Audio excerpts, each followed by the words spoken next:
Bonjour à tous, merci d'être là, de vous être sortis de l'ouverture du salon du festival pour être avec nous ce matin.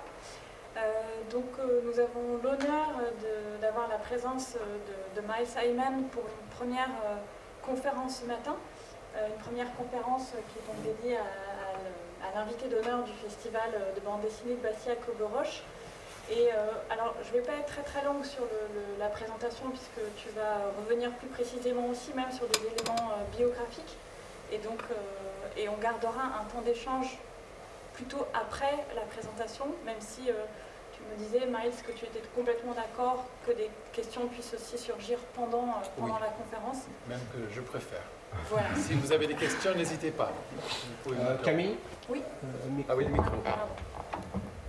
C'est vrai que nous devons avoir le micro. Peut-être, voilà, on n'a pas de micro tournant vu les conditions sanitaires, donc ça voudra dire effectivement que chacun puisse parler fort. Je crois qu'il n'y a pas vraiment de problème de traduction, j'entends... voilà, c'était une des questions qui s'était posée au départ, mais clairement, ce n'est pas du tout un souci. Donc, peut-être dire quelques mots de manière très globale. Donc, Miles Hyman est donc un dessinateur, auteur, d'origine américaine, installé en France depuis 2002, mais tu as passé aussi plusieurs années en France au milieu des années 80 jusqu'au début des années 90. Donc tu parles d'un triangle un peu choisi géographique qui serait New York, Los Angeles et Paris. Et Paris, oui. Voilà, exactement. Donc en tout cas, quelque chose qui prend place, un travail qui prend place principalement entre les États-Unis et la France, où tu as une reconnaissance très importante de chaque côté de l'Atlantique, réellement. Et un travail qui s'est aussi développé dans le champ de la bande dessinée. Donc ça, c'est peut-être ce qu'on connaît le mieux et qui effectivement...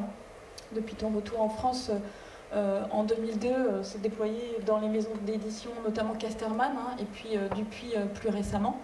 Mais effectivement, tu as une première collaboration au milieu des années 80 avec la maison Futuropolis. Donc ça, je pense que tu reviendras dessus, ou on en reparlera, et notamment avec une première rencontre qui s'est faite avec Étienne Robial en 87, je crois. 87, exact. Voilà, enfin, la première publication en 87, la première rencontre en 85. Donc cette géographie, elle est importante parce qu'elle est très présente dans ce que tu vas aussi nous montrer, effectivement des ouvrages de bande dessinée, mais aussi de l'illustration pour des albums et aussi du dessin de presse, très important, donc quelque chose qui s'est déployé dans plusieurs champs et qui en tout cas est toujours fortement ancré d'une part dans la question du dessin et tu le disais aussi tout à l'heure dans le rapport au texte. Donc cette chose-là est très importante. Peut-être, je dirais, dès le départ aussi, dans ces alliances fortes de ton travail de dessin, il y a des liens avec le cinéma, il y a des liens avec la peinture, et donc il y a des liens avec le texte. Je te laisse la parole pour l'instant, donc moi je fais un défilement des images. Ah oui, très bien. Okay. Et puis n'hésitez pas, si vous avez des questions, peut-être le mieux c'est de lever la main pour qu'on fasse une interruption. Et on gardera un temps d'échange aussi en fin de présentation. Voilà, en général ça se passe comme ça, surtout s'il y a quelque chose qui n'est pas clair ou si vous avez des questions, soit sur la technique, soit sur la raison d'être d'une image, levez la main et je répondrai volontiers à vos questions. Et puis oui, à la fin, il y aura l'occasion d'échanger avec des questions tant qu'il faut. Voilà, donc je me représente, Miles Hyman, donc, né dans le Vermont, aux États-Unis, dans un milieu très francophile, ce qui fait que la France était très, très jeune, un élément important, que ce soit l'art français, le cinéma français. J'étais à l'école dans un pensionnat à côté d'un musée assez intéressant, musée, le Clark Art Institute, qui avait une collection de peintures françaises et notamment d'impressionnistes qui était incroyable.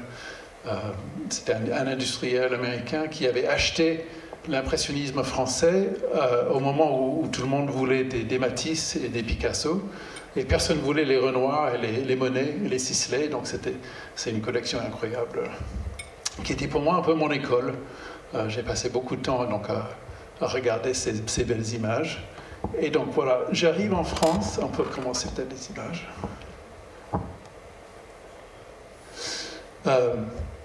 J'arrive avec un très grand amour pour le film noir. Et je commence tout naturellement avec des images en noir et blanc. Et là, on peut défiler un petit peu des dessins pour la presse. Mais très vite, il y a cette rencontre avec Étienne Robial, où je commence avec des dessins en fusain. Des dessins qui sont très, très inspirés par le cinéma, qui reprennent une ambiance mystérieuse, quelque chose. Je cherche déjà à cette époque de créer des images où on parcourt l'image, on découvre l'image d'une telle façon qu'il y a l'histoire qui est racontée intégralement dans l'image. Et c'est important parce que par la suite, on va voir avec la bande dessinée, la modification vers les planches et une défilé de la lecture. Voilà, on peut avancer. Je remets juste en arrière. Oui. Ça vient quand même. Vous reconnaissez peut-être Edward G. Robertson, par exemple, cette allusion permanente au cinéma. Là, est-ce que vous voyez peut-être aussi un petit clin d'œil à Nosferatu? Ah oui, il y a donc ce travail sur les volumes, sur la profondeur, sur l'éclairage, sur la composition. Et encore une fois, la composition devient cet outil qui nous permet non seulement de découvrir l'image, mais de vraiment créer une sorte d'échelle de découverte. Au fur et à mesure qu'on avance vers une profondeur, il y a des niveaux de lecture possibles. Et c'est déjà vrai dans les précédents, mais je cherche toujours à créer une image qui nous amène quelque part, qui nous permet de traverser le temps, l'espace, à travers ces niveaux de lecture possibles. Donc on commence, et déjà ce livre-là, j'ai oublié de préciser, c'est un livre sur les disparitions. Donc on est toujours à une image, c'est une abécédaire de disparition. On découvre des images où soit quelqu'un vient de disparaître ou est sur le point de disparaître. Et c'est un abécédaire qui... l'abécédaire est une structure un peu... une excuse, si on veut, pour proposer ces images que j'ai conçues pour faire un ensemble et qui explore cette idée d'absence. Voilà, ça me semble être un tremplin intéressant pour réunir toutes ces passions, que ce soit le cinéma, la peinture, et surtout l'idée qu'il y a une narrative implicite dans l'image. Le sens de l'image n'est jamais dicté, mais toujours suggéré. Et c'est un élément qui est clé pour moi dès ces premiers livres. Donc ça, c'était en fait le 5e livre que j'ai fait pour Futuropolis. Et pour moi, c'est peut-être celui qui me tient le plus à cœur. Donc là, on est quand même chez une maison d'édition où le noir et blanc prime sur tout le reste. Je pense que j'ai fait un seul livre en couleur, et c'était un des rares livres Futuropolis en couleur. C'était avec Philippe Jean. Mais donc je me sens très à l'aise avec ce travail en noir et blanc, en fusain, qui devient pour moi très vite une sorte de signature, un style qui se dégage du reste et qui me permet de faire un travail qui est très qui me tient à cœur. Et là, on va peut-être avancer vers... Ah oui. J'avais une question sur les textes. Oui. Parce que c'est donc un abécédaire et c'est des textes que tu as écrits. Oui. Qui sont assez étranges.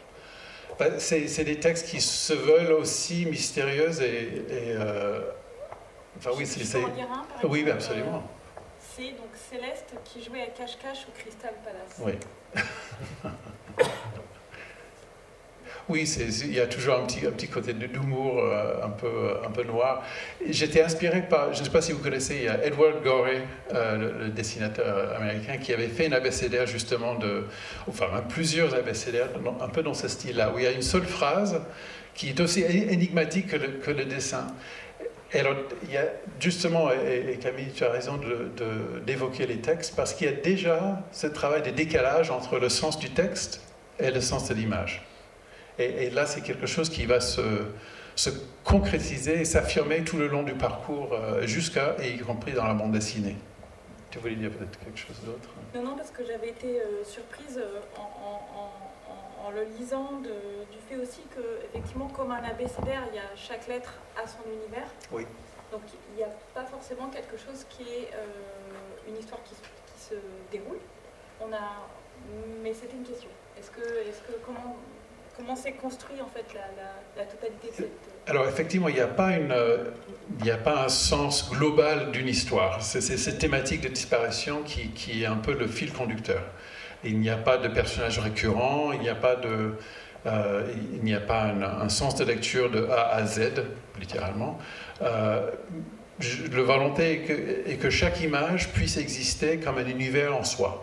Et qu'on parcourt un peu comme un livre de nouvelles, chaque image comme étant une histoire qui a un début, un milieu et une fin à elle toute seule.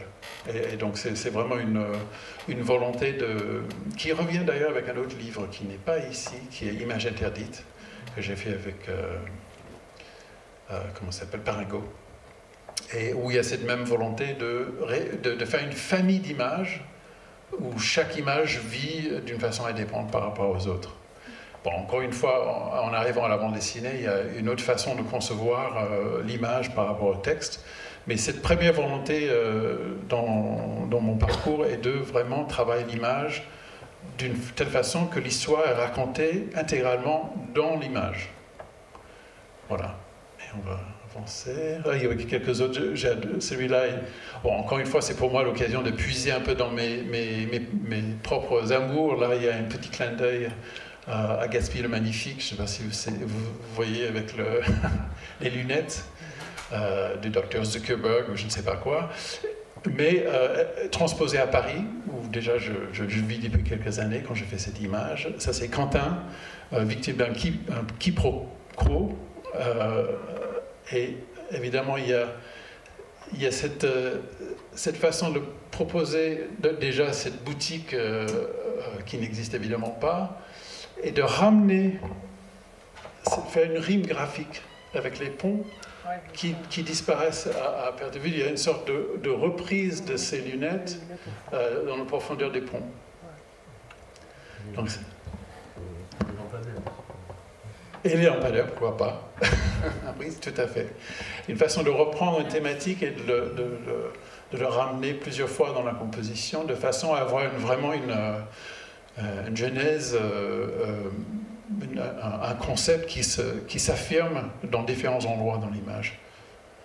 Voilà. Et puis avec ce personnage, pauvre Quentin, qui part au lointain.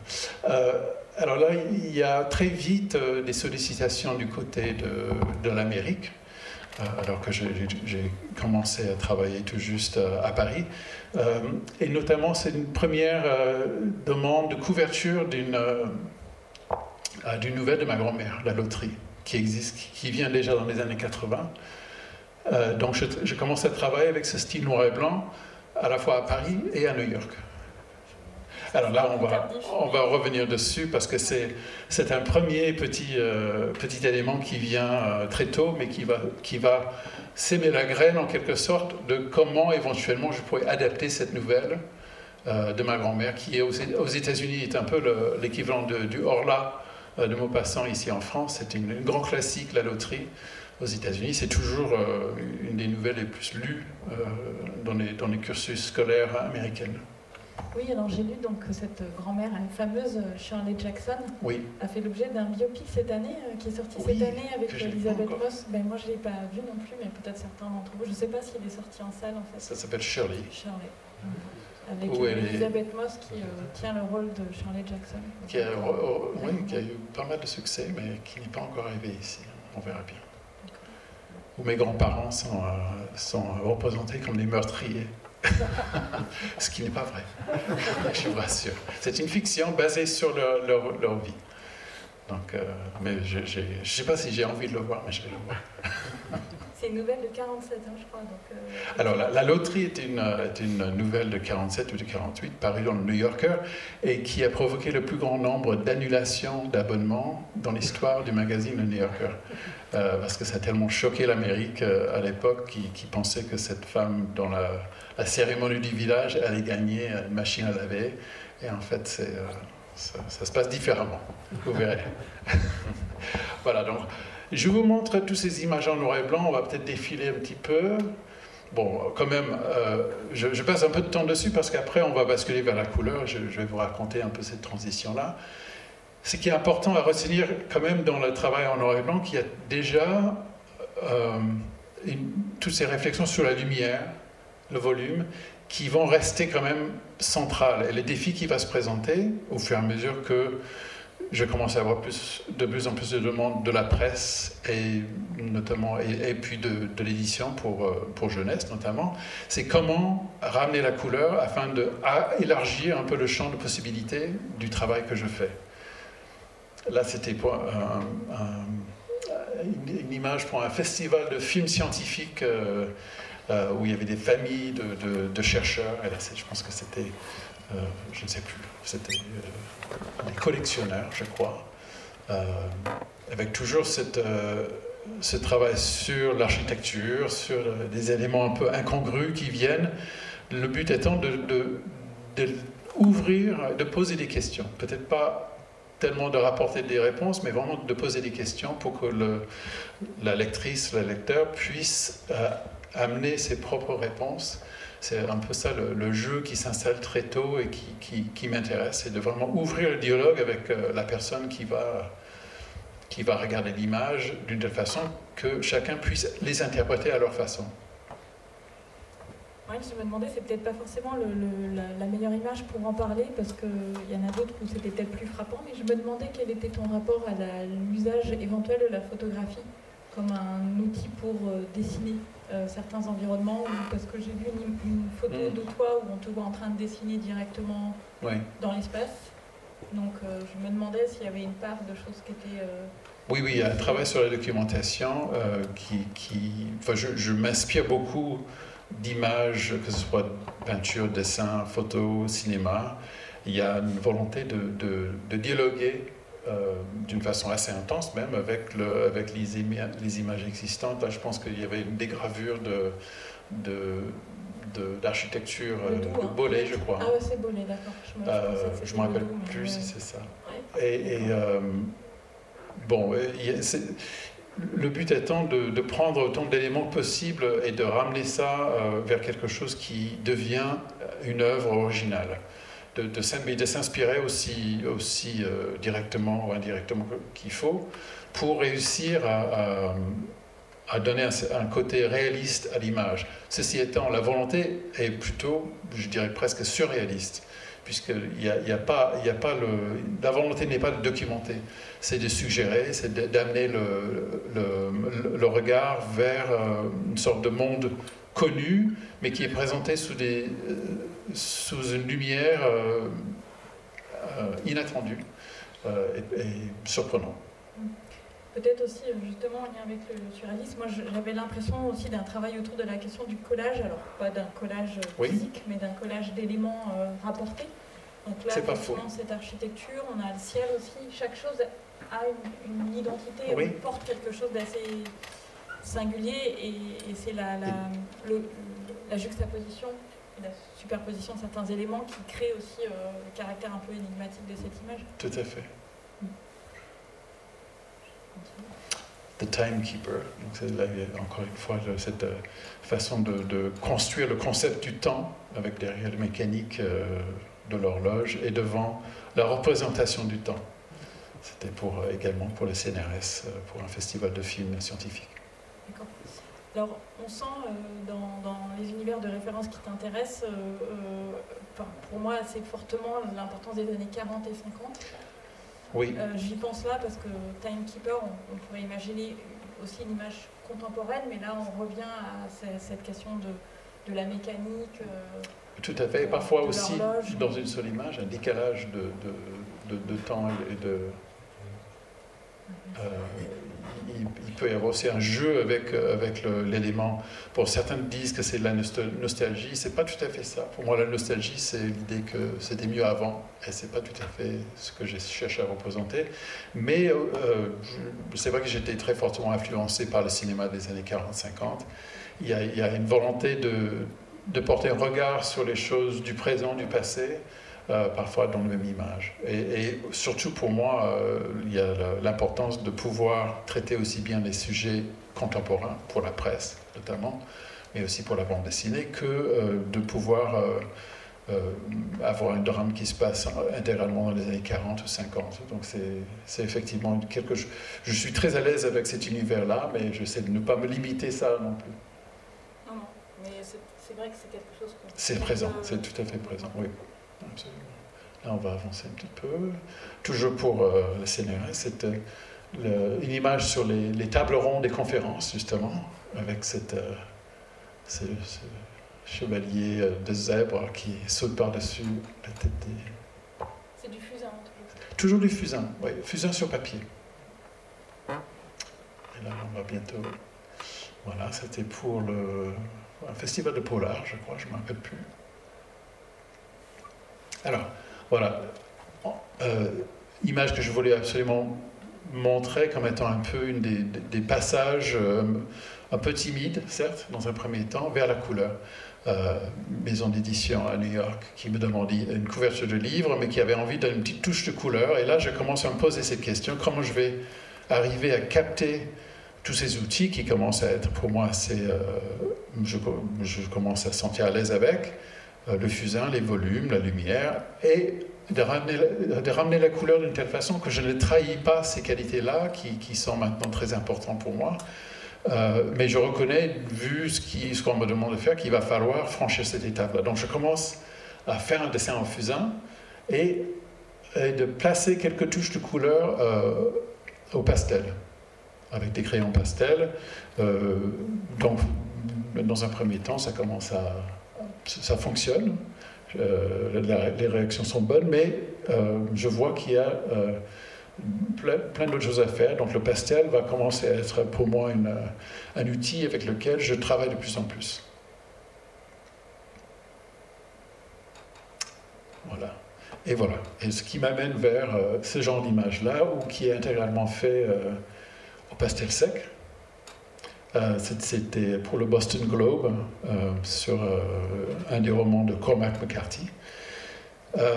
Donc je découvre un papier déjà qui est un papier spécial pastel qui va me donner des possibilités similaires à ce que j'avais déjà mis au point en noir et blanc, c'est-à-dire un travail très appuyé sur le rapport lumière-ombre, mais en travaillant les valeurs des couleurs et surtout la palette pour reproduire ce que le papier blanc me donnait comme possibilité avant. C'est-à-dire que en me servant d'une palette froide, chaude, je vais retrouver ces possibilités de contraste clair-obscur qui vont ouvrir tout un tas de possibilités au niveau du travail de dessin en pastel.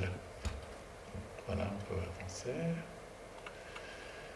Là, on a un dessin qui a provoqué pas mal de réactions très différentes d'ailleurs entre la France et les États-Unis. C'était un dessin qui a été commandé par Libération pour marquer le premier anniversaire des attentats du 11 septembre 2001, qui était très bien reçu en France. Mais je vivais à Los Angeles à l'époque et les Américains étaient très choqués par cette image. Et même mon agent n'a même pas voulu le mettre sur son site parce que c'était, et c'est intéressant parce que je pense que c'est toujours un peu quelque chose qu'on vit avec, l'idée que l'Amérique était blessée dans son âme et dans son esprit était très troublant pour les Américains, qui préféraient rester avec une sorte d'image de résilience et d'héroïsme face à cet événement terrible. Mais l'idée qu'il y avait une sorte d'intériorisation de la blessure était très difficile à accepter. Mais je pense que finalement, on voit bien que c'était le cas. Tu feras un album d'hommage, enfin pas d'hommage, mais autour du 11 septembre, quelques années plus tard en fait. Comment? Tu feras un album, alors que j'ai pas vu, mais 12 septembre, Oui, l'Amérique. oui, tout à fait. Là, et pour les 10 ans, si je me rappelle bien, c'était 10 ans ou 12 ans. Enfin, en tout cas, c'était un autre anniversaire. Ouais. Il y a Radio France et Casterman qui m'ont demandé de réaliser une courte bande dessinée sur les séquelles de ces attaques. Et d'ailleurs, je vois qu'il y a quelques planches qui sont dans l'exposition. Là, il y a l'image suivante. Family Ties, c'était pour un magazine américain, sur les rapports complexes dans les familles, et notamment parents-enfants. Et là, comme pour les toutes premières images, il y a un travail sur le cadrage et la composition qui fait qu'on focalise directement sur ce geste, la mère qui tient l'enfant. Ce n'est pas un portrait, c'est vraiment un travail sur le rapport familial, avec ces gestes que chacun reconnaît, qui est si important entre les parents et les enfants. Alors, ces années de Los Angeles, j'ai l'impression qu'il y a eu peu de travail en fait, dans le champ de la bande dessinée. Oui, effectivement. Et qu'est-ce qui est... C'était que je travaille beaucoup avec des agents. En fait, à l'époque, c'était ça, le travail à Los Angeles, c'était beaucoup un travail fait avec mon agent new-yorkais, et donc très basé sur l'éditorial, sur la presse, sur les livres, et très peu sur la bande dessinée, qui n'était pas encore vraiment... Enfin, si c'était affirmé dans certains milieux, il y avait déjà Raw et d'excellents auteurs américains. Mais par rapport au travail avec les agents, c'était pas ça du tout qu'elle cherchait. C'était vraiment un travail plus sur l'éditorial. Et donc oui, chaque période m'a permis de mettre au point des outils différents et de travailler d'une façon un peu différente, de façon à élargir à chaque fois le champ d'activité, les différents formats où je pouvais travailler. Et c'est vrai que les années américaines étaient beaucoup plus basées à ça. Et le retour en France en 2002, je vais très vite me rediriger vers la bande dessinée. Je pense que par rapport donc, au festival où on est aujourd'hui, c'est ça qui est intéressant en fait, et j'aurais dû toucher sur cette question au début, c'est que la bande dessinée est ce lieu magnifique où les gens arrivent de plein de directions différentes, de plein de lieux différents. Dans mon cas, c'est vraiment en passant par la peinture, l'illustration. D'autres, ils vont découvrir ça par le dessin animé ou même ils vont faire des études en bande dessinée. Mais je pense que ça fait la richesse de la bande dessinée actuellement. On peut maintenant apporter tout ce qu'on a appris sur des années et faire des albums qui finalement sont très différents les uns des autres. On voit toujours ce travail sur la lumière qui est central, qui restera central tout le long de mon parcours, The Lamplighter, toujours pour la presse américaine. Ah, ça c'est pour une magazine de mode suisse. Je ne me rappelle plus le nom, mais voilà. Ça c'est pour... je ne me rappelle plus pourquoi c'était, mais... Cette façon de diriger la lumière, toujours de construire l'image autour d'une source de lumière qui est parfois cachée, qui est parfois présente, mais qui permet de construire l'image et la profondeur de l'image d'une façon très, très particulière. Là, le fait que le visage soit à l'ombre et que en fait, toute la lumière soit attrapée par la voile devant, c'est un choix qui est peut-être inattendu, parce mais qui permet aussi de cacher, de montrer ce qu'on veut, de choisir la composition, de dévoiler c'est le cas de dire, l'image au fur et à mesure qu'on le découvre. C'est toujours du pastel. Hein. Toujours du pastel sec sur papier, oui. Alors, cette image-là va également montrer un basculement technique. Donc, je vais passer quelques minutes dessus. Retour en France en 2002, et là, je commence à avoir beaucoup de demandes de presse. Avant vraiment de me retourner vers la bande dessinée, il y a eu une période très intense de travail pour la presse française. Mais la presse, il faut faire un dessin, la commande arrive mardi, il faut le rendre mercredi, quoi. Donc il fallait trouver une astuce encore pour travailler plus vite, parce qu'un pastel, pour moi, c'est 3 jours de travail. Alors, ce que je fais, c'est de prendre un fusain et de le scanner et de faire une mise en couleur en numérique, en passant une voile de couleur très légère sur le dessin. Donc, vous pensez au premier dessin que vous avez vu en noir et blanc, en gros, c'est le même procédé.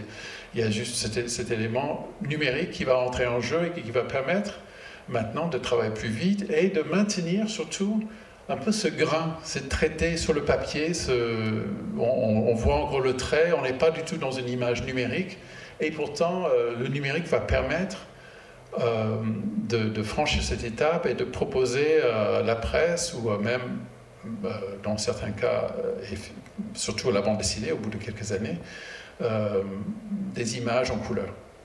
La bande dessinée qui était toujours pour moi plus qu'une tentation, j'en avais fait un petit peu dans les années 80, début années 90, mais surtout ce qui me freinait, c'était cette demande de couleur, parce que faire une bande dessinée en pastel me semblait impossible.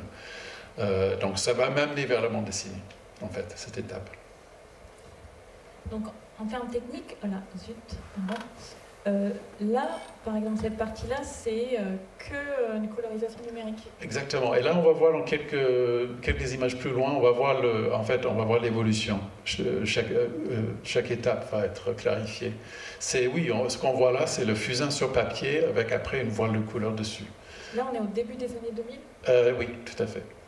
Donc ça correspond à quel type d'outil? C'est une palette graphique déjà Oui, tout à fait. Je scanne et puis il y a un travail en palette graphique, en Photoshop tout simplement. C'est très simple et encore une fois, c'est volontairement très simple. Je cherche à rester aussi près du dessin d'origine que possible. Alors voilà, on travaille sur les nouvelles technologies d'énergie, des énergies alternatives. Voilà, c'était pour le monde, mais après c'est devenu une affiche de festival littéraire. Je vous montre juste quelques-unes de ces premières essais. Donc là, avec le temps, ce style commence à être de tellement proche au travail fait au pastel qu'il y a presque une confusion qui s'installe chez certaines personnes. Mais c'est néanmoins, l'original de ce dessin est noir et blanc. Et l'élément de couleur avec lequel je commence à vraiment tester les limites et voir qu'on peut aller très loin, ça commence à être vraiment très prometteur. Là, c'était une image pour 21, la revue 21 sur les assassinats de jeunes femmes en Mexique. Là, je vais ajouter un élément. En travaillant pour la presse, il y a souvent cette question de comment faire, par exemple, dans ce cas-ci, une double page de dessin, mais dans lequel il va y avoir du texte. C'est toujours quelque chose avec lequel on lutte, entre guillemets, quand on fait ce genre de dessin. C'est comment intégrer le texte dans l'image sans trahir la nature de l'image. Comment vraiment avoir une image qui tient la route tout seul, mais qui accueille le texte d'une façon naturelle pour que les deux soient vraiment conçus ensemble. Et là, vous voyez bien, ce pan de mur va avoir une colonne de texte dedans, mais qui ne va absolument pas dénaturer l'image. C'est très important. Alors, encore une fois, ça c'est pour Libération, pour les éditions de minuit, c'était pour marquer un anniversaire de la maison d'édition, les éditions de minuit. Le polar, qui était pour moi une des premières sources d'inspiration en France. Mes toutes premières images, on ne les a pas vues ici, mais j'ai commencé très vite à travailler pour le polar. Et là, avec cette technique-là, je reviens un peu à mes sources pour retravailler, chose que je fais régulièrement pour la littérature policière. Là, par exemple, sur la construction de cette image, oui. Voilà, cette main en gros plan, cette femme. Ça, c'est une image qui est composée de manière, enfin, sans première source d'image. Ah si, c'est même, je ne me rappelle pas si c'est différentes sources d'images. Je pense que c'est mes propres mains déjà, qui doivent tenir une bouteille d'eau. Il y a cette... Bon, encore une fois, on parle de réalisme, c'est pas du tout du hyper-réalisme, non, vraiment une sorte... La volonté n'est pas de représenter les choses d'une façon photographique, c'est de partir d'un élément documenté pour aller vers quelque chose qui finalement est aussi étrange et qui se libère de cette volonté de documenter. Je ne sais pas comment le dire mieux que ça. Le but n'est pas d'avoir une ambiance hyper réaliste du tout, c'est au contraire de retrouver toutes ces qualités de dessin pour être dans une sorte d'espace qui est entre le surréalisme et le rêve, mais qui part d'éléments réels, entre guillemets. Alors la question aussi du cadrage cinématographique, oui.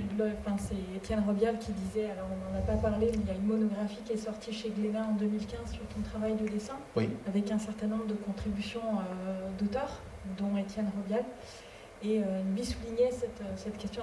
J'avais noté une citation de Étienne Robial, donc un trait qui délimite les surfaces, mais surtout ces cadrages sont cinématographiques. Champ contre champ, plongée contre plongée, plan serré, plan large. L'œil de Miles est un objectif. C'est gentil. mais il a raison, il a bien vu, et surtout, c'était chez lui que j'ai mis au point cette...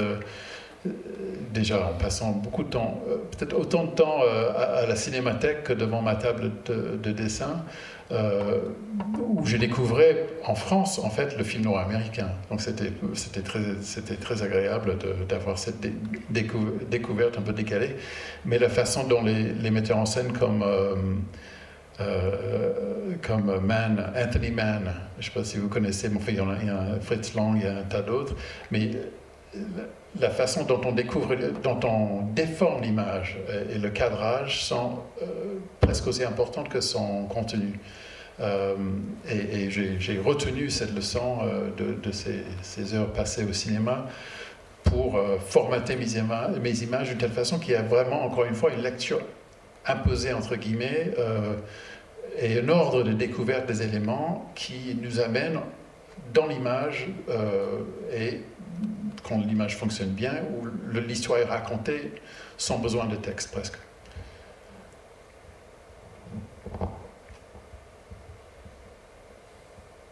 Là, cette image sur la peur, tout simplement, pour le magazine Muse.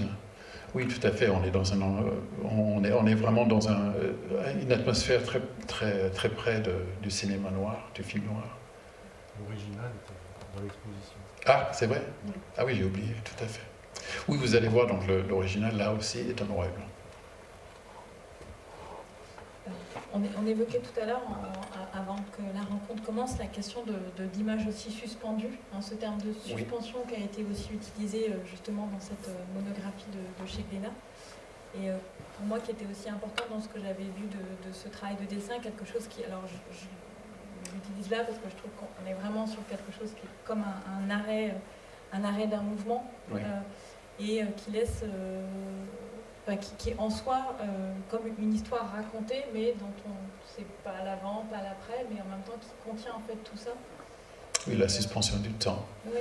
Et c'est pour revenir à l'abécédaire qu'on avait vu au début, c'est toujours cette question de c'est l'événement vu juste avant, juste après, mais qu'on s'est montré au moment juste, comme on pourrait estimer que c'est ça. C'est surtout, il y a une absence.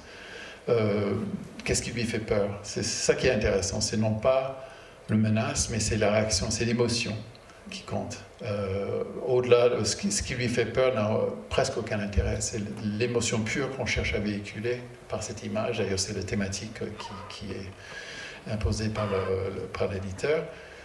Et le regard qui part vers le côté, ça nous dit tout ce qu'il faut, en fait, pour comprendre que ce qui compte ici, c'est la personne et son émotion, c'est pas tellement la situation ou le menace. sur les questions de l'exposition dont tu parlais, Mathieu. Je me demandais justement, donc, puisque ce sont des images qui sont conçues numériquement. En partie, hein, c'est des hybrides. D'accord, mais ce qu'on voit dans l'expo, que je n'ai pas encore vu, oui. c'est justement quelque chose qui est une impression numérique ou c'est quelque chose qui est un format... C'est l'original. Mais... oui, juste au cas où il y a eu une confusion. Les dessins, c'est au fusain, on continue avec les mêmes techniques. On est sur un dessin noir et blanc fait au fusain. On va en voir, donc je pense que c'est peut-être... Ce n'était pas le cas de celui-là? Si. Ah d'accord. Tout est fait main. Je tiens vraiment à... Palette graphe, je croyais qu'il y avait l'usage de Photoshop. Pour la couleur. Oui. Uniquement pour la couleur. D'accord. Là, ce dessin-là, il est en noir et blanc dans le photo. Oui, tout à fait. Non, mais c'était juste ça. Et encore une fois, je vais essayer de clarifier ce point. Je ne sais pas si c'est la prochaine image, mais on va arriver très vite. Bon, voilà, une image pour Muse encore. J'aime bien ces images-là où il se passe quelque chose d'une façon très subtile. C'est ce regard entre le panneau de signalisation qui montre la petite flèche et la femme qui n'est pas à sa place. Puisqu'elle est habillée pour se baigner, elle est en plein dessert. Mais il y a cette interrogation croisée, ce regard croisé entre le panneau et la jeune femme qui fonctionne bien avec cette route qui part vers l'horizon. C'est des petites choses comme ça qui font que certains dessins se dégagent par rapport à d'autres dans mon esprit comme étant des images importantes. Voilà. Un portrait de Virginia Woolf, commandé par le monde du livre. Et c'était notamment un article sur la façon dont elle a mis fin à ses jours, donc un sujet pas facile à traiter. Si vous savez, elle s'est noyée avec en mettant des cailloux dans ses poches. Et en fait, c'était la façon la plus soft et surtout la façon la plus évocatrice de parler de ce choix, tout en gardant, on va dire, la poésie et le mystère de cet auteur énigmatique. Voilà, c'est souvent ça le problème, le problème à résoudre avec une commande de presse, c'est comment tourner un sujet qui peut être problématique d'une telle façon qu'elle reste accessible pour un public aussi large que possible. Je crois qu'il y a un autre exemple de ça juste après. Ah non, ça c'est là encore pour le monde des livres sur l'occupation de Trieste. Après la guerre. Alors voilà, cette image-là que je voulais évoquer, c'était une commande de Libération pour faire un cahier spécial sur l'euthanasie. Et quand j'ai reçu l'appel, j'étais sidéré et persuadé que je ne trouverais pas un sujet pour moi qui semblait intraitable parce que ça donnait forcément ça inspirait que des images un peu tristes, glauques.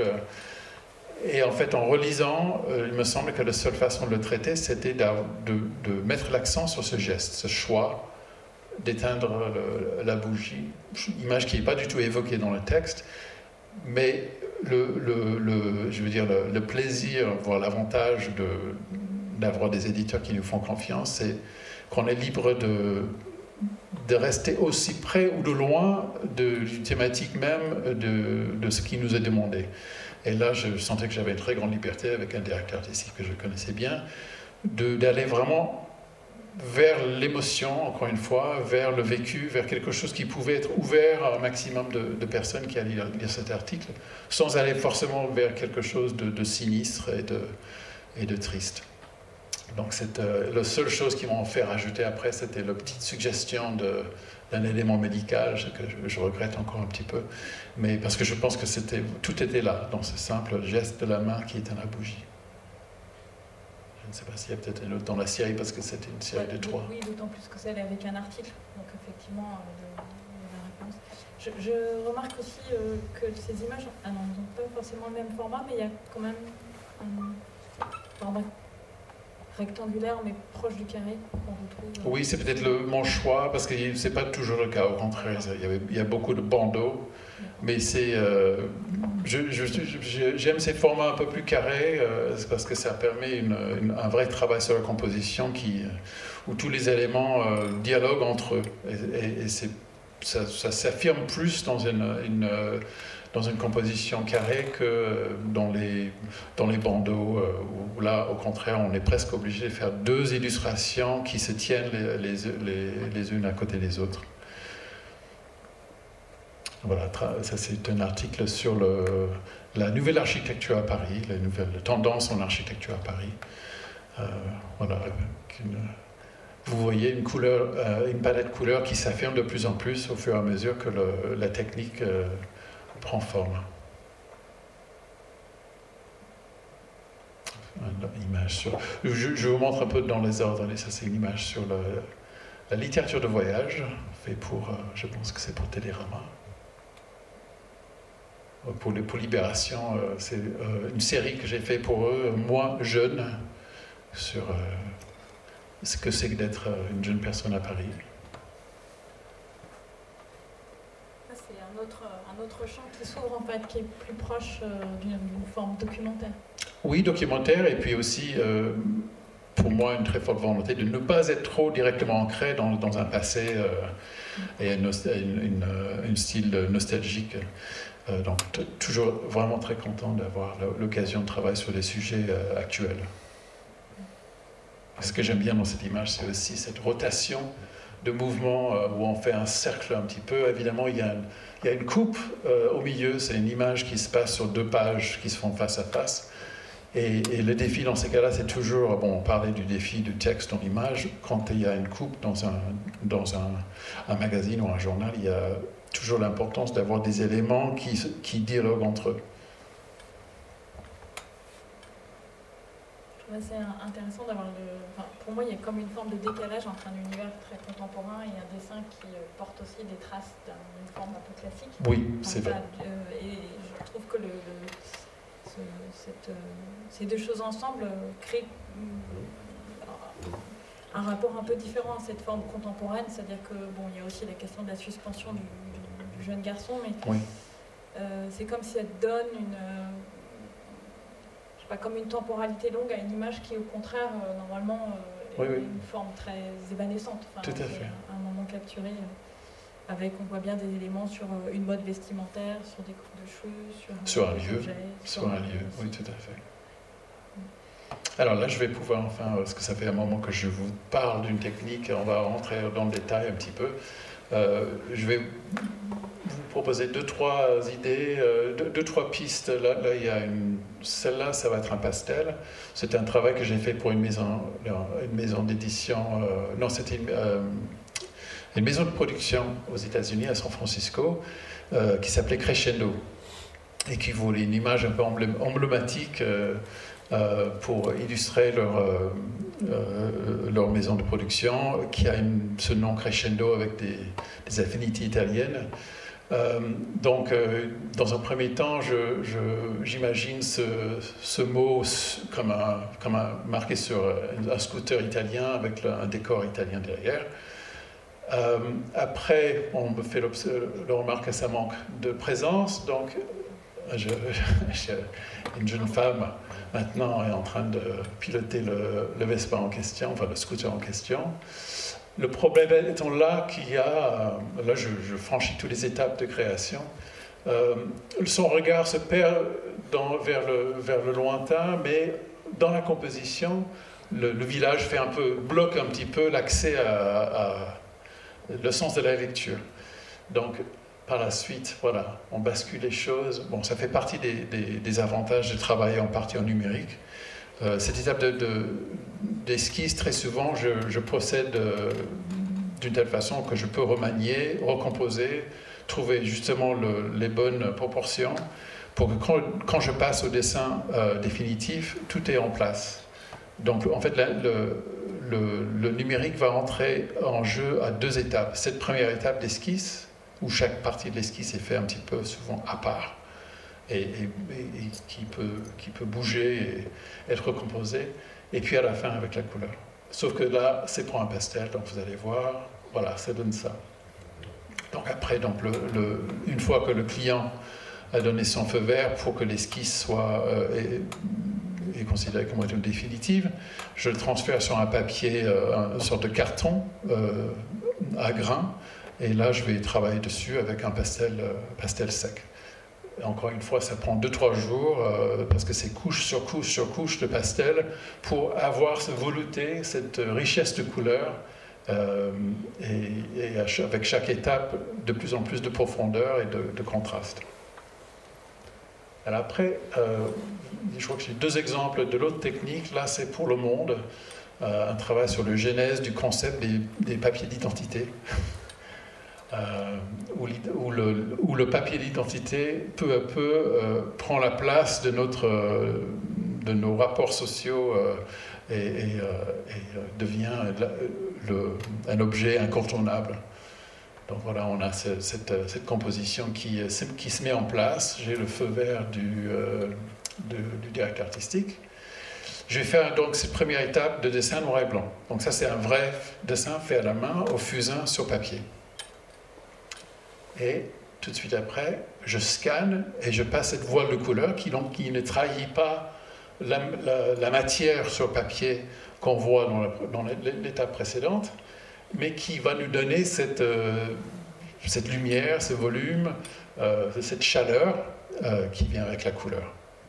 Mais toujours dans la volonté de garder vraiment un équilibre entre les deux pour qu'on ne perde jamais le dessin d'origine. Il y a un autre exemple là, c'était pour Libération, une commande, encore une fois, parfois c'est des sujets absolument très difficiles à traiter. C'était une nouvelle loi qui venait passer qui permettait à la police de garder les mineurs en garde à vue plus longtemps. Donc c'est un sujet impossible à faire. Et voilà, donc j'imaginais cette scène tout simplement.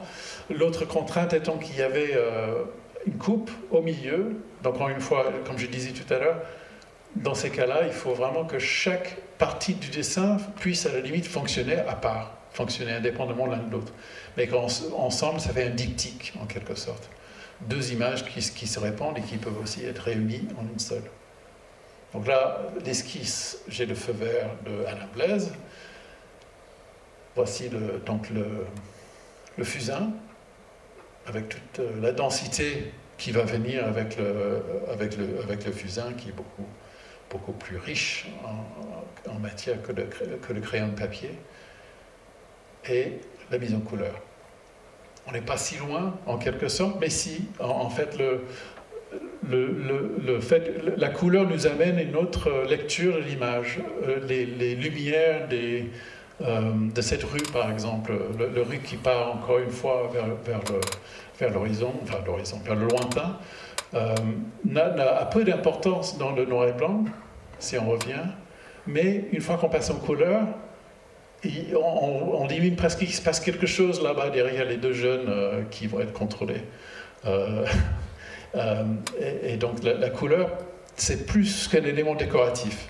C'est aussi un autre niveau d'interprétation de l'image pour moi. Ça ramène une autre façon de lire l'image qui peut changer d'une mise en couleur à l'autre. Alors, édition. En 1996, j'habite à Los Angeles et je reçois un coup de fil d'un éditeur, une nouvelle maison d'édition qui s'appelle Baleine, qui me demande de faire une couverture d'une série qui s'appelle Le Poulpe. Je ne sais pas si vous connaissez cette série. En 1996, ça devait être 8 titres par an. Et au bout d'1 an, c'est 8 titres par mois qu'on me demande. Donc on m'envoie les manuscrits et j'envoie les dessins depuis Los Angeles. Donc voilà, je pense qu'il y a quelques-unes de ces couvertures-là. La couverture de livre va être pendant longtemps une des grandes sources d'inspiration et d'activité. Ça, c'est une autre collection que j'ai fait pour Actes Sud, qui s'appelle Terre d'Aventure. Le fait d'avoir fait, en fait, aux États-Unis, des études de littérature fait que ce travail-là me tient à cœur et présente la possibilité d'interpréter un roman en une seule image, qui est toujours un défi, mais qui est un défi que j'aime beaucoup et qui va rester très important pour moi pendant longtemps. C'est jamais des images préexistantes, en fait, hein. C'est toujours... Toujours des créations originales. Apparaît, c'est un autre poulpe. Le poulpe en fait, c'est intéressant. Je ne me rendais pas compte à quel point on les voyait beaucoup à Paris pendant cette période, à la fin des années 90. Comme j'étais aux États-Unis, il n'y avait pas encore le numérique, donc j'envoyais vraiment les dessins par la poste. Et j'étais très agréablement surpris de voir qu'ils avaient rapporté pas mal de succès et qu'ils étaient très visibles. Là, c'est au contraire, une fois installé en France, je continue à travailler avec cette nouvelle technique pour les maisons d'édition américaines et britanniques, toujours dans ce domaine polar.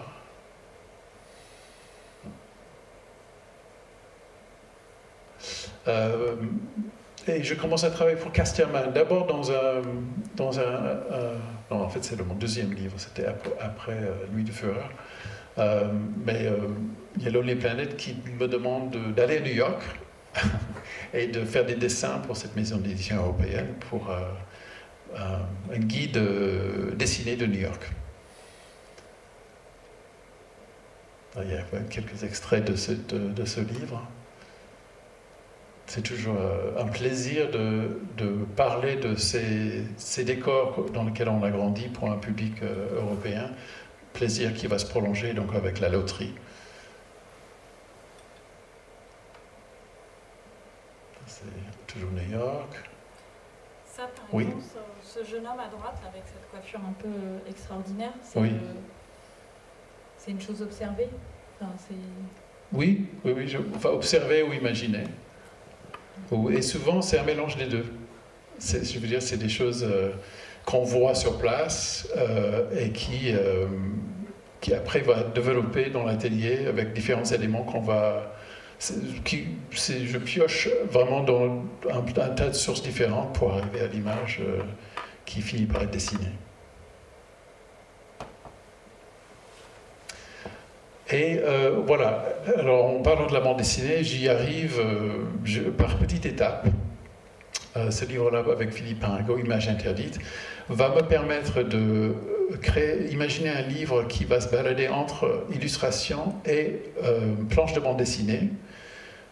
Et je commence cette réflexion sur comment raconter une histoire, en l'occurrence dans un seul livre, mais qui est raconté avec deux techniques différentes, bande dessinée et illustration. Et là, je pense qu'on va voir un peu les contrastes. Là, j'imagine une sorte de théorie de conspiration avec une société secrète qui est obsédée par cette image. Cette image-là, le crâne avec le serpent, je reviens un peu à mes années universitaires wesleyennes dans le Connecticut, il y avait vraiment une société secrète dans cette université, dans les années 1840, qui avait laissé des traces de cet emblème sur les portes et les immeubles de cette université. Et il y avait, je sais, c'est peut-être l'image suivante d'ailleurs, on va voir. Non, bref, il y avait sur le campus de Wesleyan un petit pavillon en briques et marbre qui n'avait pas d'accès, il n'y avait pas de porte. Et personne ne savait comment y accéder. Il y avait apparemment des passages souterrains pour y arriver. Et une société secrète qui s'appelait The Secret Seven, qui existait vraiment, mais que personne n'en parlait. Voilà, donc cette histoire-là m'est restée et j'ai décidé de travailler dessus pour cet album. Qui raconte une sorte d'obsession de quelqu'un qui découvre l'emblème et qui mène sa propre enquête pour savoir de quoi il s'agit. Mais là, le texte est écrit par quelqu'un d'autre. Alors, c'est moi qui a créé l'histoire. Et c'est Philippe Paringot qui a écrit des bouts de texte par rapport à mon histoire. Les genèses est un peu compliqué dans ce cas-là. Donc là, à chaque fois dans les illustrations, ce qu'on raconte, c'est ce qu'on est en train de voir, c'est les images que cette personne dans l'histoire découvre. Il découvre un cahier dans lequel il y a un certain nombre de preuves que ce symbole existe et que la société secrète existe. Donc à chaque fois, on est censé trouver le symbole dans l'image. Et au fur et à mesure qu'on avance dans le livre, le symbole devient de plus en plus compliqué à trouver. ce qui fait que nous-mêmes, en tant que lecteurs, on est un peu entraînés dans cette recherche et on partage la passion, entre guillemets, du chercheur. Et là, en alternance donc avec ces suites d'illustrations, on découvre par des groupes de 6 planches comment le jeune homme qui travaille pour une sorte de subway, bon, on ne sait pas si c'est en Europe ou aux États-Unis, est entraîné dans cette découverte et vit cette étrange aventure qui finit évidemment très mal. Voilà. Et à chaque fois, il reçoit des indices aussi, comme s'il est happé enfin, invité presque par des membres de cette société secrète à avancer dans ses recherches. Et donc, comme je l'ai dit, à chaque fois, le symbole est présent dans chaque image, mais voilà, vous le voyez peut-être dans l'enseigne derrière.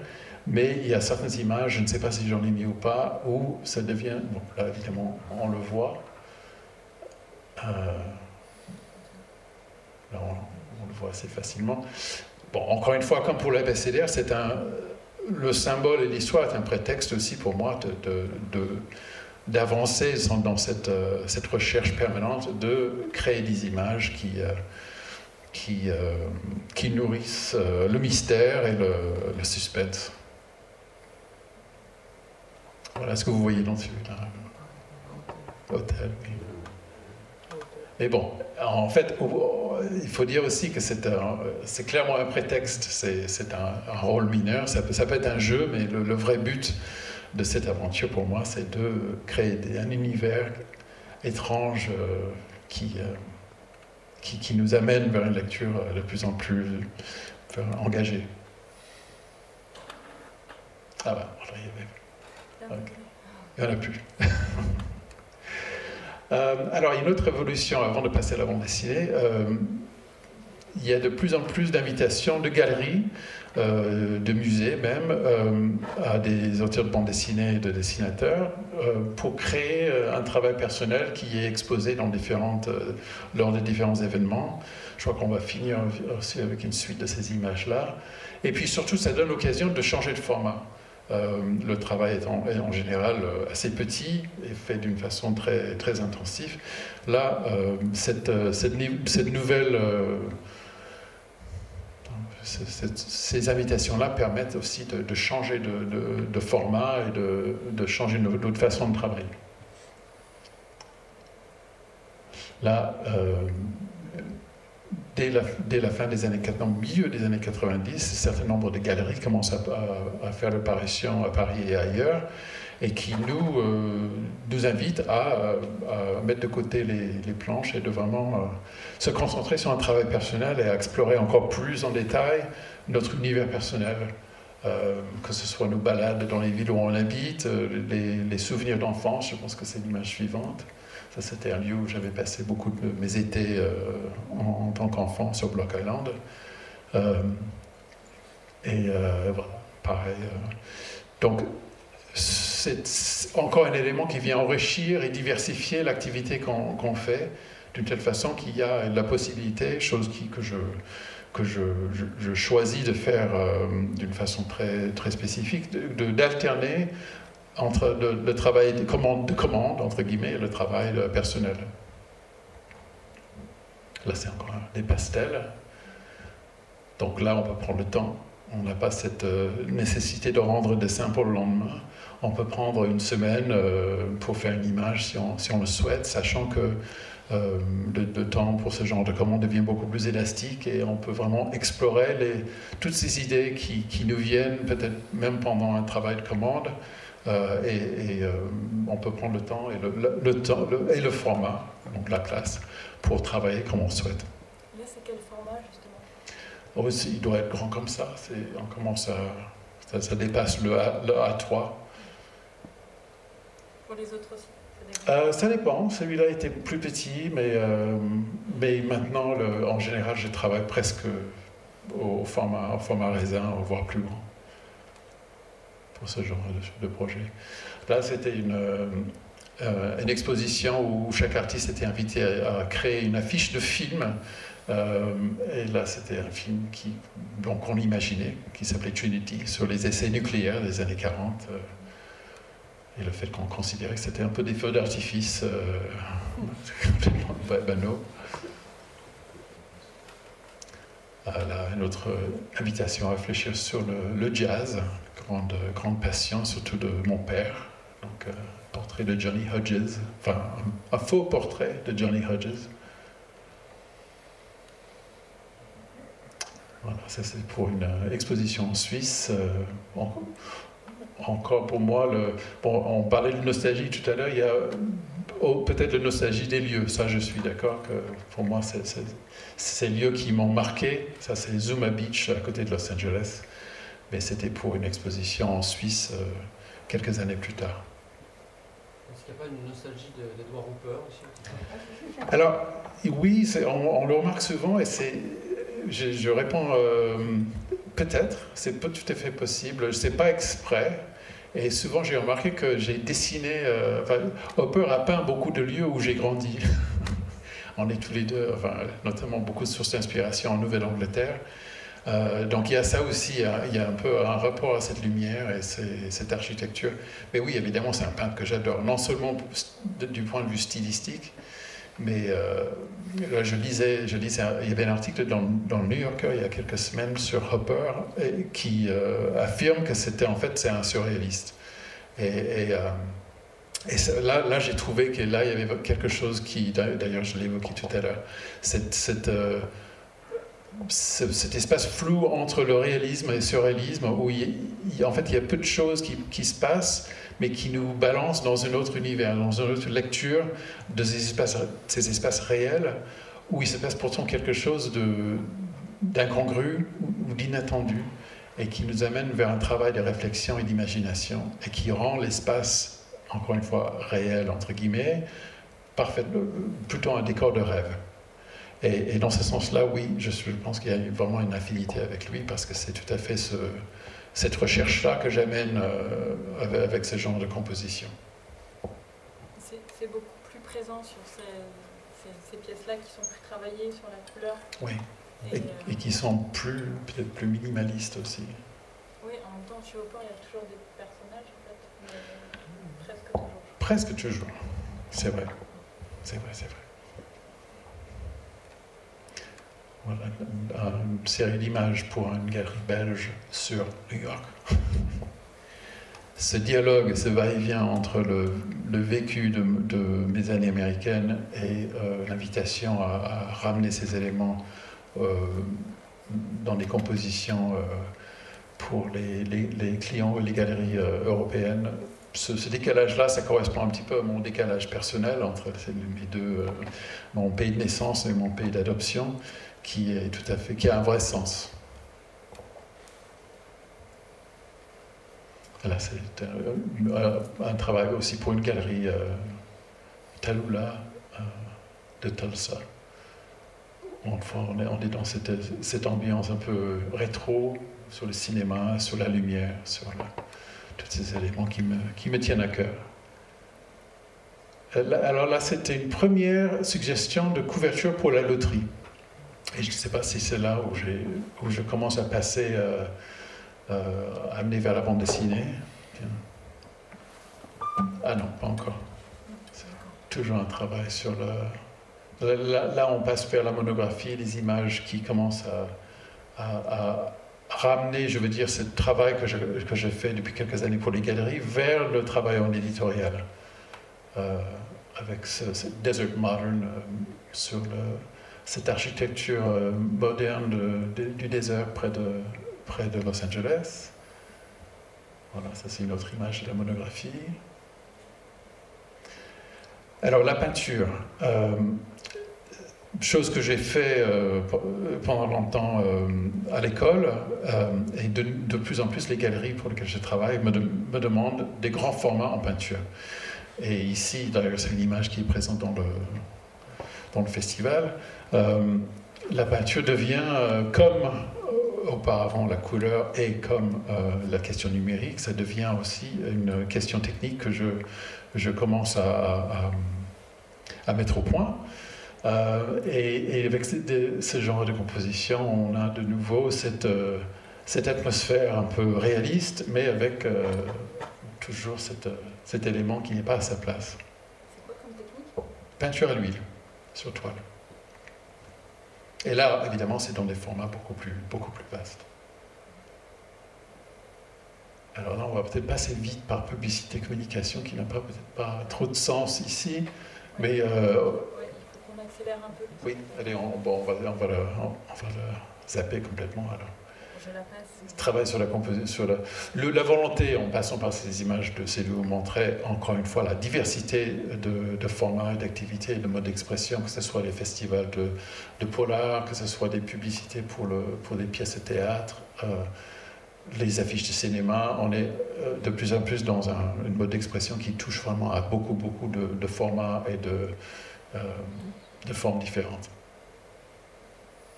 Ça, c'est pour 38 témoins. Oui, on peut avancer très vite. Bande dessinée, allez, on y est. Après un premier album pour Casterman en 2010, si je me rappelle bien, Louis Führer, j'ai la possibilité avec Mats de solliciter James Ellroy pour faire une adaptation de son grand roman Le Dahlia Noir. Grâce à François Guérif, qui est donc directeur de Rivage et grand ami de James Ellroy, Ellroy, qui n'aime pas la bande dessinée, il le dit haut et fort, accepte qu'on fasse une tentative. Mais il garde contractuellement un droit de vie et de mort sur l'album du début à la fin, ce qui met une sacrée pression tout le long et fait qu'on commence par une série d'études sur les personnages. Normalement, ça commence par ça, oui. Sur les personnages, sur les ambiances, pour lui montrer qu'on va dans le bon sens, qu'on va pouvoir travailler ensemble avec lui. Donc c'est plus un travail qui est fait pour le mettre à l'aise et puis aussi pour Matt et moi d'approfondir et d'élargir notre travail en général sur les personnages du roman, enfin de la bande dessinée. Donc là on est en crayon de couleur, tout simplement. Ou avec un peu d'aquarelle de temps en temps. Voilà, là on va... je travaille donc toujours de la même façon que dans l'illustration, c'est-à-dire qu'en passant par une esquisse assez détaillée de la planche, là, en l'occurrence c'est une pleine page. Après, là il y a une petite modification, parce que je sens qu'il y a dans le texte d'Ellroy, et c'est quelque chose on n'a peut-être pas beaucoup parlé de ça, mais chaque roman, chaque œuvre littéraire, va un peu déterminer les choix techniques et logistiques qu'on va mettre en place. Je sentais avec le langage d'Ellroy, il fallait quelque chose d'un peu plus nerveux. Il y avait une autre... je ne voulais pas ce côté lisse du pastel, je voulais quelque chose d'un peu trouble, et donc je fais les dessins avec du crayon de couleur sur papier, de façon à avoir vraiment une sorte de bruit sur le papier qui serait un peu différent. Alors voilà, vous voyez donc toute la transition esquisse jusqu'à mise en couleur, jusqu'à texte. Donc le Dahlia Noir, déjà adapté au cinéma, ce qui est toujours désagréable, mais bon, j'ai tout fait pour oublier le film et essayer de le mettre de côté, et surtout de vraiment, avec Matt, me diriger vers une autre façon de transcrire le roman en bande dessinée. Voilà, vous allez voir quelques planches avec toute la violence et le côté très cru. Encore une fois, le langage souvent va dicter beaucoup de choix stylistiques de dessin. Il y a chez lui ce côté un peu... on a presque... je ne sais pas le mot, il y a presque un côté pugiliste, comme un match de boxe dans le langage d'Ellroy, que je voulais absolument retranscrire sur papier. C'est très dense, c'est très touffu, il se passe beaucoup de choses dans chaque phrase, et il fallait que les planches soient tout aussi nerveuses, aussi riches et denses. Alors, je vous raconte un peu voilà, puis on arrive à la dernière planche où... Bucky quitte LA.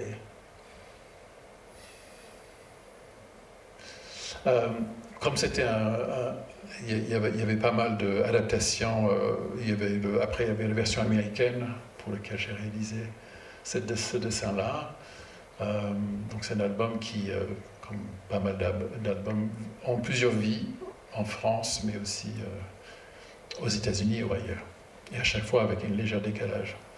Le coup de Prague, travail fait avec Jean-Luc Fromental, je pense qu'on n'est pas dans les ordres là, mais c'est avec Jean-Luc Fromental, ami de longue date avec qui j'avais déjà fait des livres d'enfants, et qui imagine cet album qui va raconter les quelques jours de Graham Greene, l'auteur, à Vienne, où il va lui-même vivre une aventure qui est basée sur une anecdote réelle, puisque Greene arrive à Vienne occupée en 1948 et va disparaître. Non, il va à Prague et puis il va disparaître pendant quelques jours et refait surface à Rome avec une petite valise pleine d'argent liquide.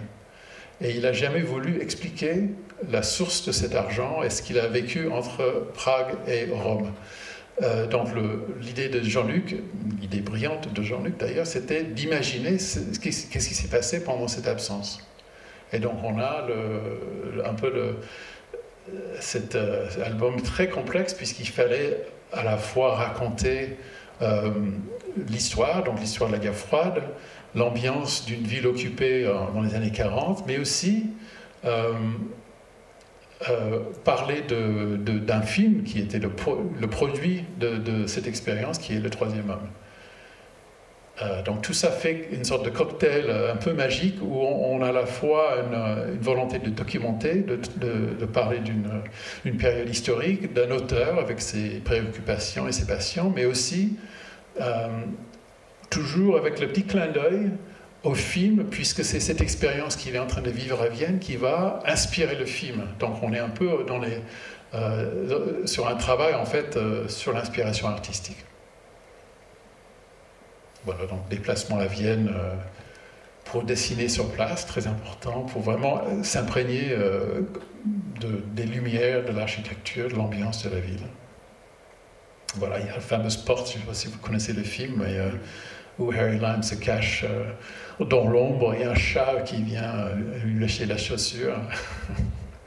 Donc voilà, je tenais absolument à trouver tous les lieux racontés. Le Blau Bar de l'hôtel, je ne me rappelle plus quel hôtel, de grand hôtel où les personnages vivent dans le film.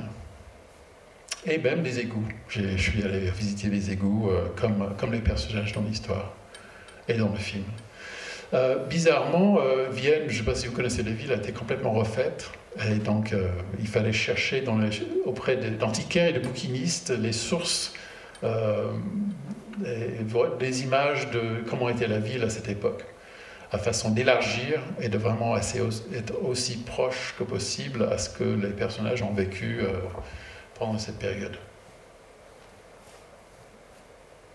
Et puis voilà, regardez le film fois après fois pour bien saisir les petits éléments de décor qui pouvaient peut-être servir, dans le but encore d'affirmer cette idée que l'album est en fait l'inspiration, le point de départ pour le film. Et donc ces marches cassées vont faire l'apparition dans l'album. Plusieurs éléments clés, cette façon où on a les ombres projetées sur les murs, c'est très mémorable cette scène si vous avez vu le film. J'essaie aussi de le reprendre, encore une fois, en clin d'œil dans l'album. Donc là, on a un travail sur les esquisses, encore une fois, pour vous montrer un petit peu la progression vers le dessin noir et blanc, dont vous verrez aussi dans l'exposition un certain nombre de planches originales.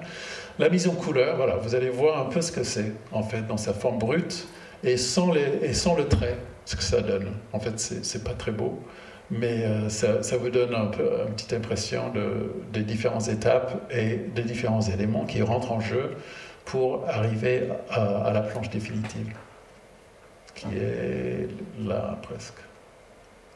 Voilà, ça c'est avec le cache et avec les textes. Les textes donc, qui cachent une partie du dessin, et là c'est toujours intéressant de voir les planches réelles, puisque ça, on a vraiment le travail sur la composition qui est un peu différente. Ouais, une autre planche avec la même progression de la couleur. Voilà. Là, vous voyez quelques éléments qu'on a vus dans les photos du film que je voulais absolument reprendre, mais dans un autre sens et dans un autre contexte. Alors, quelques minutes sur la loterie. Je ne sais pas si on est... Qu'on arrête là? D'accord. Bon, je vous laisse découvrir. Je sais pas, Mathieu, 10 minutes pour parler de La loterie, vite fait. on garde un peu de temps d'échange aussi. Alors, 5 minutes. 5 minutes. 5 minutes. Pas la loterie, voilà. J'ai enfin, alors que pendant longtemps on m'a demandé de faire une version illustrée de cette nouvelle de ma grand-mère, j'ai vu avec le dahlier noir, noir en fait c'était avant le coup de Prague, que la bonne façon de traiter cette nouvelle c'était en bande dessinée. Que la bande dessinée allait permettre le rapprochement au personnage, qui allait donner l'intensité de la nouvelle et me permettre vraiment de raconter l'histoire comme il fallait. Le défi étant, là on a le décor de ce village un peu idyllique de la Nouvelle-Angleterre où va se passer le drame. Ben, on peut avancer. Là, il y avait quelques défis, notamment comment communiquer les éléments de base narrative sans trahir le sens de l'histoire, parce que c'est une histoire qui est basée sur autant d'éléments cachés que divulgués. Et il fallait respecter ce cache-cache dans la narration pour que l'adaptation graphique fonctionne. Donc j'ai imaginé une première séquence qui est suggérée en fait tout simplement dans la nouvelle, dans une seule phrase, qui dit que Mr. Summers et Mr. Graves se retrouvent la veille dans la boutique de Mr. Summers pour préparer la cérémonie. Et avec ça, j'ai imaginé une suite d'une douzaine, une quinzaine de planches où on voit cette scène. Encore une fois, je ne voulais pas trahir la nouvelle, mais à partir du moment où l'idée est dans la nouvelle, je me suis senti même chargé en quelque sorte de cette nécessité d'établir ce point très, très tôt. Parce qu'avec cette séquence, on va comprendre qu'il y a dans la cérémonie une boîte noire avec des feuilles de papier dedans, et sur une feuille de papier, il y a une tache noire. Et ça, c'est une information élémentaire et essentielle. Je pense qu'on va voir un peu cette séquence et puis après on va s'arrêter. Ouais, même pas. Après la cérémonie se passe, on a compris l'importance de cette boîte, mais on ne sait pas encore à quoi ça sert et quelle est l'importance des fiches de papier et surtout de la tache noire. Mais cette mystère va se préciser au fur et à mesure et nous allons voir que chaque famille va être appelée et va passer à la boîte, prendre un bout de papier. Et puis, une partie de ce qui est raconté en narration dans la nouvelle est montrée en images avec une sorte de voix off, où on retrace un peu les origines du XVIIe siècle des puritains américains qui vont mettre au point cette cérémonie très tôt dans leur histoire. Parce puisqu'on parle d'une histoire un peu floue dans laquelle on aurait imaginé cette cérémonie il y a très longtemps. Et après, vous voyez chaque famille appelée, il y a ce regard un peu tendu. Encore une fois, on ne sait pas pourquoi ces gens sont là, qu'est-ce qu'ils font, quel est le but de la cérémonie, mais on sent que ce n'est pas quelque chose d'agréable. Et bon, je ne raconte pas la suite, je vous invite à voir la nouvelle, mais on finit avec la même image qu'au début, mais qui nous montre la scène du jour, de façon à comprendre qu'en fait on est sur un boucle, quelque chose qui va se reproduire à l'infini. Voilà. Et je pense qu'avec ça, on va vous inviter à poser des questions si vous en avez. Merci beaucoup, Max. Est-ce qu'effectivement il y a des questions? On peut garder un temps commun, puis après peut-être aussi dire Puisqu'on parle de la loterie, Oui. est-ce que tu pourrais nous dire quelques mots sur la façon dont tu as redécoupé certaines planches, notamment les premières, puisqu'au départ, et c'est ce qu'on voit dans l'exposition quand on compare les premières planches à celles qui sont éditées ensuite dans le livre, en fait, les planches ont été recalées. Oui. C'est un projet qui a une genèse un peu compliquée, puisqu'à l'origine, c'était un album qui devait paraître chez Casterman, mais il y a un éditeur américain, d'ailleurs l'éditeur historique de ma grand-mère, qui a manifesté un intérêt pour le reprendre aux États-Unis. Donc en fait, j'ai fait 2 livres non, un seul livre pour 2 maisons d'édition avec des idées très différentes sur la bande dessinée. Aux États-Unis, c'était pour moi un format comics qu'il voulait, plus petit, et Casterman voulait un grand livre d'images. Enfin, grand livre d'images. Une bande dessinée qui était aérée, où il y avait un travail sur l'atmosphère et tout ça. Et au début, donc j'avais fait des planches plus denses, pensant qu'on avait l'occasion d'avoir 3 strips sur des grands, un peu un format franco-belge. Mais on a dû modifier tout ça afin d'avoir une lecture double de chaque planche, c'est-à-dire qu'un petit format qui fonctionne pour un public américain comme un comics américain et pour un public franco-belge, entre guillemets, qui est plus intéressé par un format album, d'avoir un livre qui fonctionne un peu sur cette mode-là.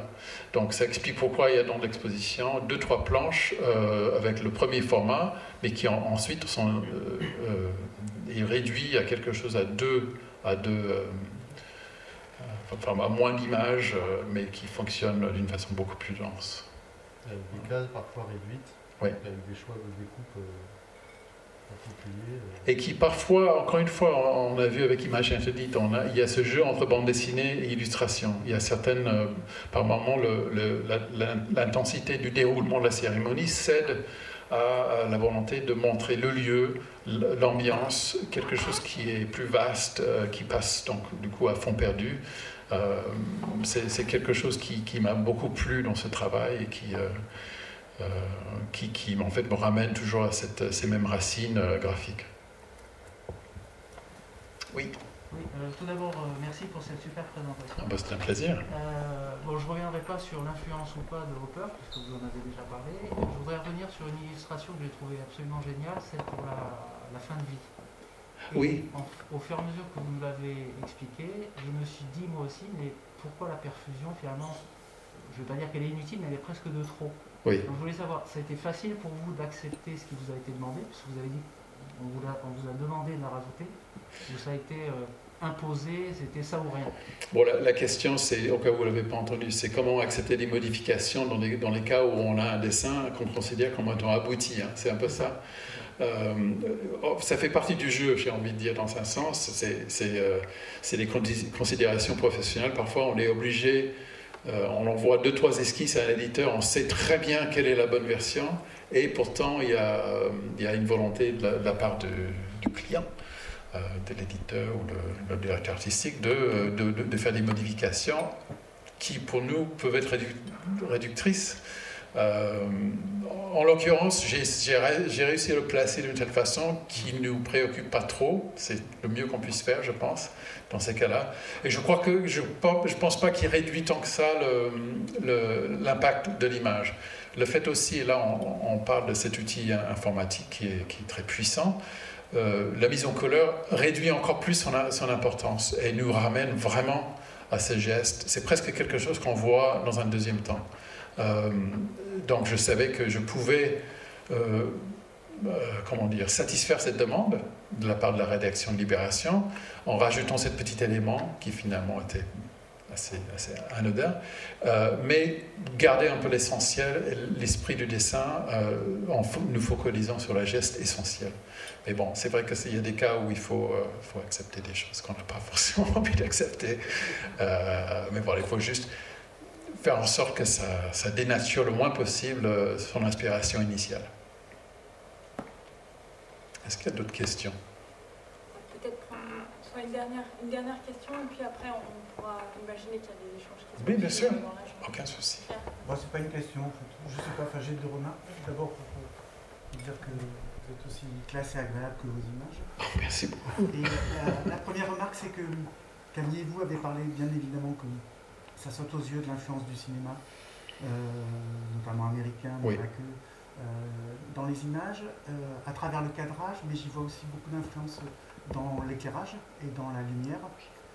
Quand on voit, tout à l'heure, on a vu la photo de cet acteur noir et blanc, c'est ces éclairages-là oui. très significatifs des films des années 40-50 qui sont remarquables et que vous reprenez aussi et qui du coup sont accentués à travers tous les contrastes et quand la couleur arrive, oui. la couleur nous amène aussi, nous donne une idée de à quel moment on se place dans la journée aussi.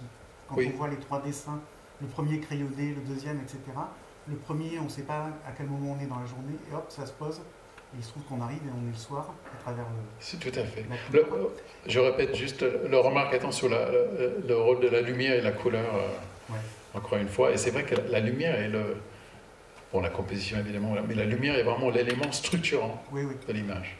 C'est-à-dire que c'est la lumière et l'éclairage, la façon de gérer l'espace éclairé, l'espace dans l'ombre, à façon de, encore une fois, construire la lecture de l'image et nous attirer notre regard sur certains éléments et l'éloigner de l'autre. Donc effectivement, et ça vient effectivement en grande partie du cinéma. Et oui, c'est ma deuxième petite remarque, question, c'est que du coup dans Loterie, qui est votre dernier travail, c'est ça? Après, en bande dessinée, c'est le plus récent. Là, je travaille sur 2 autres. Récent, on a parlé de l'influence du cinéma, on a parlé de l'influence de la peinture. Et du coup, il me semble, et c'est une question, est-ce qu'il n'y a pas du coup là dans ce travail-là un peu aussi une influence de la photographie?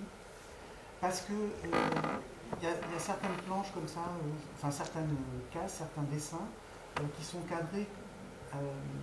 C'est pas des cadrages qu'on voit au cinéma où les personnages sont coupés comme ça, où on voit une planche dans l'expo où il y a juste les mains d'en haut, et j'y vois des plans serrés de William Klein qui rentrent dans les dans la foule, enfin, etc. Vous voyez ce que je veux dire, son boulot. Oui. Et il y a un parti pris très très affirmé du cadrage. Une espèce d'analogie avec la photographie que je ne voyais pas avant. Alors, la question c'est autour de l'inspiration photographique et je vais dire même documentaire de la loterie. Je vous dis pourquoi en fait. Et j'étais très amusé de découvrir en lisant des essais de ma grand-mère sur la réaction du public à sa nouvelle, parce que je vous épargne. J'ai écrit un petit texte avant ou après, je ne sais plus, la bande dessinée, pour expliquer qu'en fait le contexte dans lequel cette nouvelle a été reçue par le public américain dans les années 40. Et en fait, beaucoup de gens, vous serez étonnés de savoir que beaucoup de gens ont croyé que c'était un document, qu'elle racontait une expérience qu'elle avait vécue. Et bon, vous serez choqués d'apprendre ça en lisant jusqu'à la fin du roman graphique. Donc je voulais vraiment que les images soient aussi réalistes que possible, même plus que dans mes autres albums, à façon de vraiment appuyer cette ambiguïté dans l'esprit des lecteurs, lectrices, sur la possibilité qu'ils sont en train de voir quelque chose qui s'est vraiment passé, des actions, des gestes qui se sont vraiment déroulés. Donc cette ambiguïté-là, il fallait le maintenir comme dans le texte. Le texte, c'est un langage très direct, très simple, un langage qui peut très bien être un reportage. Et cette qualité-là, il fallait le retrouver dans le dessin. J'ai eu beaucoup de réflexions sur le fait de trouver un style à chaque fois, ou une approche graphique, plus qu'un style, une approche graphique, qui nous rapproche le plus possible au style littéraire. Et donc, ceci explique pourquoi il y a cette précision encore plus dans le dessin, dans la loterie qu'ailleurs. L'autre chose, et l'autre exemple de ces rapprochements et de ces gros plans, c'est un peu, encore une fois, un outil cinématographique. C'est quand on est vraiment très près des personnages, on ne voit pas ce qui se passe derrière. Et il y a un élément anxiogène très subtil qui s'introduit dans le déroulement des images. Donc je voulais un peu capter cette chose-là, parce que ce qui est essentiel, encore une fois, dans la loterie, c'est pas tant ce qu'on voit, c'est ce qu'on ne voit pas. Et c'est ça qui nous angoisse, en fait. On sait qu'il se passe quelque chose dans les marges de cette cérémonie, mais on ne comprend pas très bien ce que c'est. Voilà. Je ne sais pas si ça répond, enfin, que ça complète votre observation. On s'arrête là? Bon, voilà. Okay. Ben, merci beaucoup d'être venu. Merci pour votre attention.